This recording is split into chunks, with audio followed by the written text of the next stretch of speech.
Q&A is going to be awesome. The reason why it's going to be awesome, like after I posted this Facebook question on there saying I'm in the mood to do a Q&A, I thought this is going to be amazing. So I spent so much time creating an intro for my Q&A.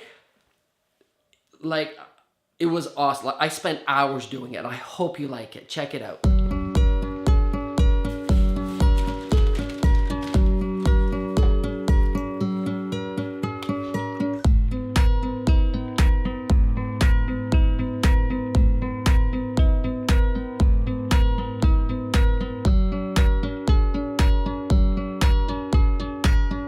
Okay, so Mahip asks 3 questions actually, all in one comment, I should say. Number 1, how long have you been doing video? Since approximately 2009. I've always found video just extremely fascinating. There was something about video that I've always loved. I actually have a picture of myself as a little child staring at a video camera like it was the greatest thing since sliced bread. Actually, it was probably way better than sliced bread. Number 2, which type of videos bring you the highest ROI in terms of deals? That is such a tough question because people ask me all the time and they think that when you put out a video and then you measure and then you see, okay, how many deals do I get from that video? But the answer is all of them combined.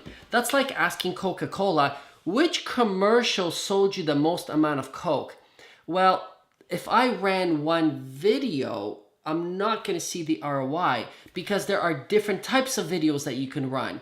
You can run a trust video, which means all you're doing is providing information, or you could have a lead capture video where you talk in the video and capture people's emails. The combination of all of them work together because if I didn't have the trust videos, people would not want to provide me with their email address because there was no trust videos. I hope that makes sense. You kind of they all work together. So there is no specific one video that brings the most amount of money. You just have to do everything in total. That's the way media works. You don't pump out one video and then you say, oh, I got 1 deal out of that video or I got 3 deals out of that video. It doesn't work that way. Third question, what do you use to edit your videos? Final Cut Pro on my Mac. What was the coaching company you fired?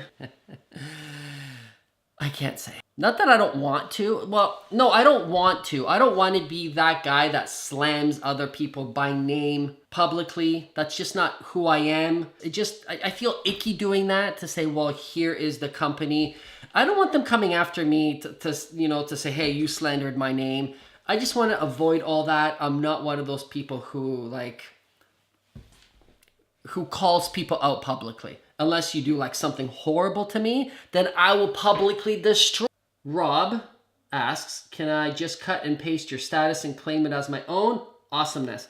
Yeah, go for it. Matt Steele, I have watched your videos and really like what you do for production. They are entertaining and I have gotten 2 agents in my office to watch them as well. I have several questions. First of all, Matt, thank you so much for watching and thank you so much for bringing these videos to the attention of other agents. That right there, you just totally made my day, dude. Like, thank you. That's a lot of stuff you've got here. I really want to work smarter, but So I think out of that whole first paragraph, which I'm not going to fully read, you're asking how many transactions I did last year, right? And see, I'm very private that way. And let me explain something to you. Me blurting out the number of transactions I made is something that I just don't do. And it's something that I won't do. Maybe in the future I will change my mind, but as of right now, I won't. And there is a specific reason. This business is filled with a lot of my sword is bigger than your sword mentality.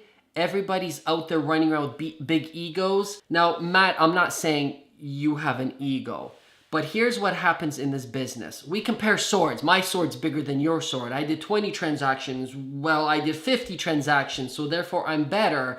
So if I say, okay, I did 50 transactions, that's not the number. Let's pretend 50 is the number. Somebody that does 20 transactions will look at me and say, wow, that's 50 transactions. I would love to be that guy. The people that do 200, 300 transactions look at me and say, only 50 transactions? Seriously? And so what we do as human beings, and we can't help ourselves, we do this, I think, subconsciously, is we start comparing. Well, if you only do X amount of transactions, I will mentally put you at this level. Somebody that does this many transactions, I will put them subconsciously at this level. And that's the whole reason why I won't share people my financial details. It just feels wrong. I'm a private person. I won't do it. I do really well for myself. I can say that. I have a fairly new agent on my team who had a 6-figure month from what I'm doing here. So that's really all I want to share with that. And it's nothing against you. It's just people subconsciously do the weird things.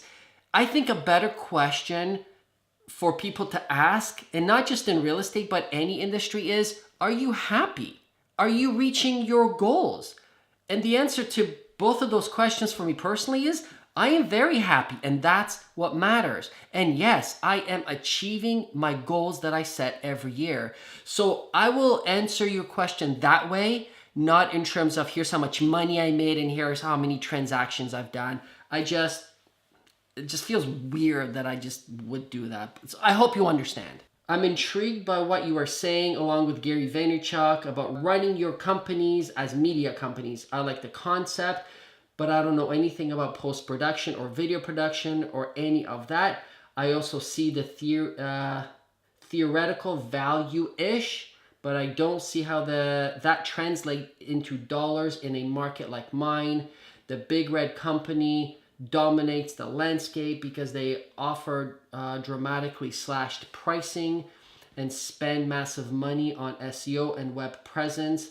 How has this translated into contracts for you, or how do you see this going? Thank you in advance. I'm not sure exactly who you're talking about when you say big red company, but I'm going to assume it's a company that does a lot of slashing. Maybe they're a discount company. I don't know who you're talking about. I just reread my first question and it totally came off as a humble brag. I didn't mean it that way. Sorry. It's okay. I knew you didn't mean it that way. There's a common fear in this business where a big company is going to come in. They're going to totally dominate because they're going to slash prices.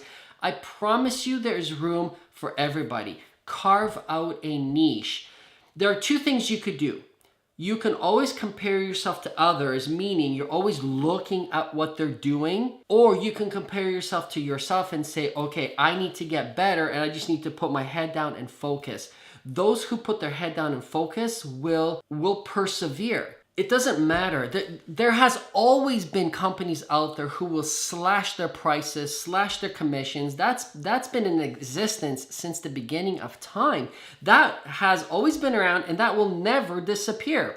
Truthfully, I used to be afraid of companies like that. Big companies who would come in and they would slash prices.